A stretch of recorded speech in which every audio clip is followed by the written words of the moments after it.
Today on StateScoop's Priorities podcast, brought to you by Scoop News Group, helping the public better understand benefits programs. Welcome to StateScoop's Priorities podcast. Every Wednesday, you'll get insights into the state and local government community. You'll hear from top leaders and learn about the latest news and trends ahead for the industry. I'm your host, Jake Williams. Here's what's happening this week. The network that hosts services for the Office of Pennsylvania Attorney General Dave Sunday went offline after a recent cyber incident, according to a notice posted Monday. Sunday called the situation frustrating and said officials were working to understand what happened. Numerous state and local officials shared with StateScoop that they will need to be more self-reliant in the years ahead as keystone federal cyber programs are abandoned or scaled back, and as they receive fewer communications from the Cybersecurity and Infrastructure Security Agency. Recent federal cuts to the Multi-State Information Sharing and Analysis Center, a group that has shared critical cyber intelligence across state lines for more than 20 years, are particularly concerning, they said. A recent investigation by the National Association of State Chief Information Officers reveals a landscape of complicated procurement laws that are challenging vendors. The report recommends private companies educate themselves on procurement processes and deploy legal teams that are specialized in public sector dealings. You can find these stories and more at statescoop.com and in links in today's show notes. A new directory and mapping tool is helping nonprofits, governments, and members of the public better understand which benefits programs are being offered around the country. Jennifer Phillips with the Digital Benefits Network at the Beeck Center for Social Impact and Innovation tells StateScoop's Colin Wood why the new tools are such a helpful component of the group's work. We're talking about the Digital Benefits Ecosystem Directory. What is that? So what is that? So at the Beeck Center, we work on really thinking about all levels of government, how to help them use modern digital tools, really focused on how to help all users gain access to those critical public benefits through different digital technology. So back in the fall of 2004, the Beeck Center launched something called the Digital Government Hub. Digital Government Hub is essentially an online open source best practice resource library. And we had funding last year, philanthropic funding last year, to create an ecosystem analysis or an ecosystem map of the different organizations across all the sectors working on digital benefits access. And we made a pivot after we launched the Digital Government Hub to say, like, wait a second, why should we create something that's like a one-dimensional, paper point-in-time report on an ecosystem, which is a live, dynamic, evolving thing? And so we thought about it differently and said made a pivot from going from paper to actually thinking about it in a product mindset. So we just launched a new feature on the Digital Government Hub, which is the Digital Benefits Ecosystem and Map. Right. And can you provide some examples of who would use this and what they will find there? Sure. So when you visit digitalgovernmenthub.org, up on the top navigation bar, you'll see the ecosystem directory.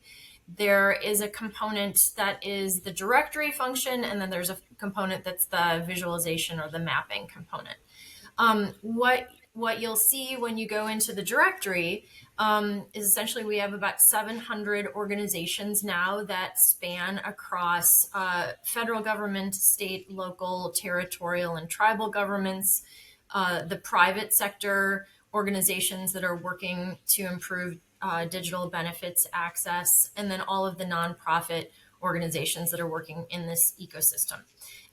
Each organization has a profile page in the directory, and that directory is searchable in 3 different primary ways. You can search the directory by the type of organization. So as I mentioned, state and local, private sector, nonprofit, academic, media is also on there. So you can search by different organizational type. The second way you can search the directory is by the type of work. So if you're looking for organizations that are working on technology or technical assistance or advocacy or are working on things like events, you can search by the type of work. And then the third category is the public benefits themselves. So you could search the organization, you could search tribal organizations that are doing events on Medicaid or on CHIP or on TANF.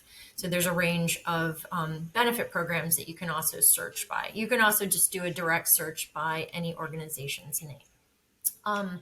That, as I mentioned before, this is a dynamic and evolving ecosystem directory. So right up at the top of the homepage is a button that you can click if your organization is not included in the directory and you'd like to include it.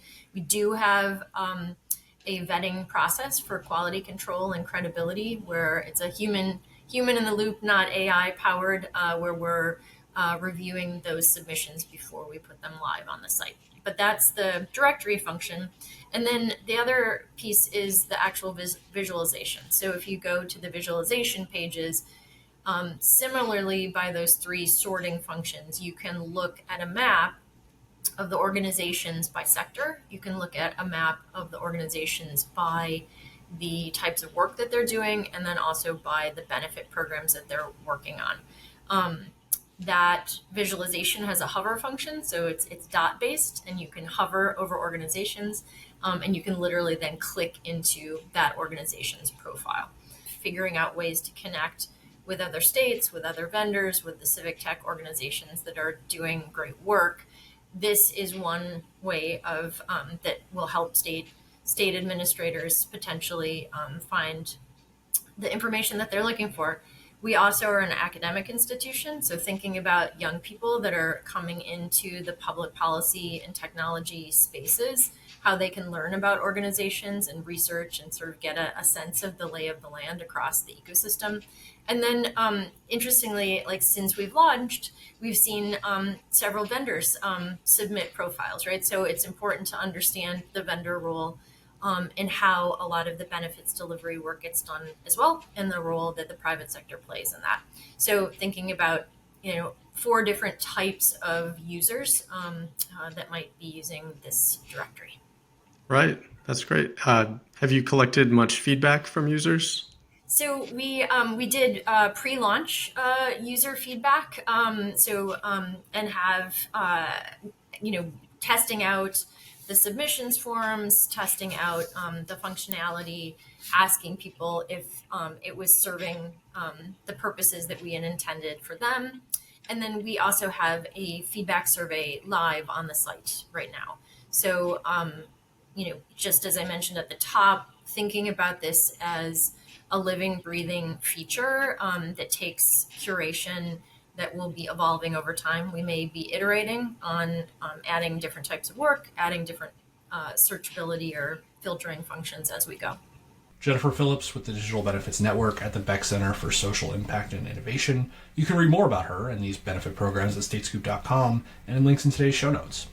You can subscribe to the Priorities Podcast at prioritiespodcast.com and wherever you get your podcasts. While you're there, be sure to leave a review or rating on the podcast page. That small extra step helps more people like you find the show.